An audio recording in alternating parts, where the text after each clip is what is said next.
मुंबई आग्रा राष्ट्रीय महामार्गावर तालुक्यातील गरतड फाट्यावर विचित्र अपघात, बोलेरोने चिरडल्याने वकिलाचा मृत्यू तर 3 जण किरकोळ जखमी। मुंबई आग्रा राष्ट्रीय महामार्गावर तालुक्यातील गरतड फाट्यावर बोलेरो वाहनाच्या झालेल्या अपघातात 26 वर्षीय तरुण वकिलाचा मृत्यू झाला। बोलेरो मधील 3 जण किरकोळ जखमी झाले आहेत। या प्रकरणी शहर पोलीस ठाण्यात बोलेरो चालकाविरुद्ध गुन्हा नोंद करण्यात आला।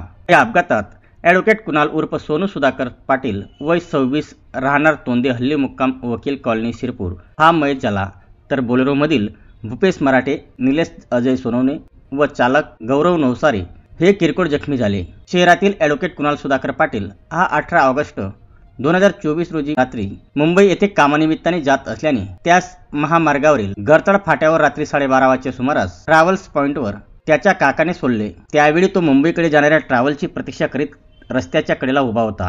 दरम्यान 12:30 वाजच्या सुमारास PV 11 CX 2202 क्रमांकाची बोलेरो दैवतकडून धुळेकडे भरधाव वेगाने जात असताना गरतड फाट्याजवळ अज्ञात वाहनाने हुलकावणी दिली। त्यामुळे चालकाचे बोलेरो वाहनावरील नियंत्रण सुटले आणि रस्त्याच्या कडेला ट्रॅव्हलची प्रतीक्षा करणाऱ्या ॲडव्होकेट कुणाल पाटील यास धडक देत चिरडले।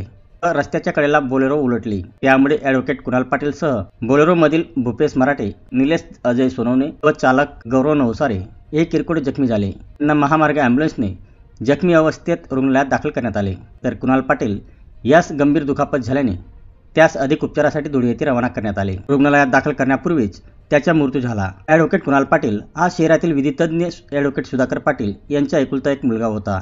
या प्रकरणी मयताचे काका सुरेश माणिक पाटील यांनी बोलेरो वाहन चालक गौरव सुधीर नवसारे राहणार HRBZ प्लाझा पेठ फाटा पंचवटी नाशिक हल्ली मुक्काम मनुदादा पाटील नगर शिरपूर याने त्याचे ताब्यातील वाहन भरधाव वेगाने व निष्काळजीपणाने आणि हयगयीने चालवून मयतास व जखमीस कारणीभूत असल्याची फिर्याद दाखल केली। दाखल फिर्यादीवरून चालक गौरव नवसारे याच्या विरुद्ध विविध कलमान्वये गुन्हा नोंद करण्यात आला। पुढील तपास API हेमंत पाटील हे करीत आहे।